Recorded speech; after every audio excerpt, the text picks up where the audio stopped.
वर्ध्याच्या नाल्यामध्ये वाहून गेलेला व्यक्ती सुखरूप वाचलेला आहे। 2 तासांनंतर रेस्क्यू करत बाहेर काढण्यात यश आलंय। समुद्रपूर तालुक्यातील वाघोली नाल्यावरची ही घटना आहे। वर्धा जिल्ह्यातील हिंगणघाट तालुक्यातील वाघोली इथे नाल्याच्या पुरात वाहून गेलेल्या व्यक्तीला सुखरूप बाहेर काढण्यात यश आलंय। मुसळधार पावसामुळे वाघोली जवळील मोठ्या नाल्याला पूर आला होता। वर्धा जिल्ह्यातील हिंगणघाट तालुक्यातील वाघोली इथे नाल्याच्या पुरात वाहून गेलेल्या व्यक्तीला सुखरूप बाहेर काढण्यात यश आलं। मुसळधार पावसामुळे वाघोली जवळच्या मोठ्या नाल्याला पूर आला होता।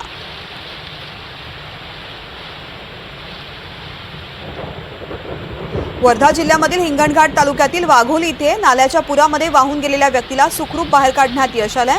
मुसळधार पावसामुळे वाघोली जवळच्या नाल्याला मोठा पूर आलेला होता आणि यामध्ये ही व्यक्ती अडकलेली होती।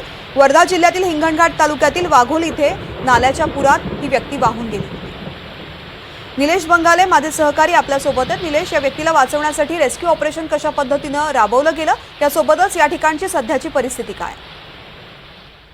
नक्कीच सुट्टी आपण जर बघितलं तर वर्ध्यामध्ये संततधार पाऊस पडतो आहे सकाळपासून सुद्धा, आणि समुद्रपूर तालुक्यातील वाघाडी नाला आहे, या नाल्याला सुद्धा मोठा पूर होता।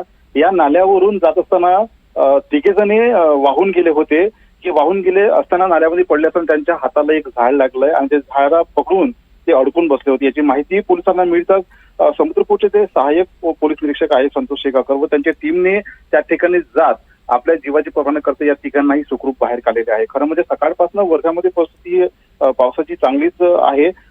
काही प्रमाणामध्ये जे आहे तब्बल आजचा जर आपण विचार केला तर पाऊस जो आहे हा सरासरी 43.2 सेल्सिअसने पडलेला आहे आणि त्याच्यामुळं या सर्व परिसरामध्ये पाण्याचा मोठा व्याप वाढलेला आहे। या तिघांनाही सुखरूप काढण्यात आलेला आहे। तृप्ती। निलेश, धन्यवाद संपूर्ण माहितीसाठी।